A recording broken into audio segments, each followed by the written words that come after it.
হায়, কী বলবো আর, ইন্ট্রো তো কিছু দেওয়ারই নেই, চ্যানেলে দেখেই নিয়েছো, সব কিছু দেখেছো, নামও দেখেছো। খালি একটুকুই বলবো, একটা মধ্যবিত্ত ঘরের ছেলে আমি, আর মধ্যবিত্ত ঘরের ছেলে হয়ে এত সমস্যা, সালা না পারছি দুটো পেট ভরে খেতে, না পারছি একটা গাড়ি কিনতে,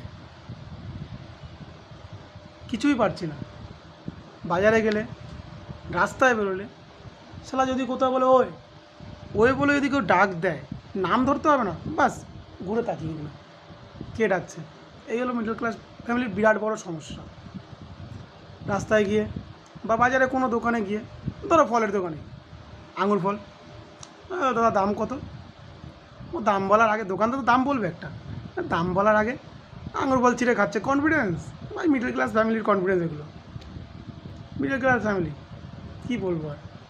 আর মিডল ক্লাস ফ্যামিলিতে সবাই কী করে, অন্য সব ফ্যামিলিতে কী করে, টিভির সামনে বসে নিউজ দেখছে, এটা এটা ঠিক আছে, এটা ঠিক আছে, এটাও ঠিক আছে।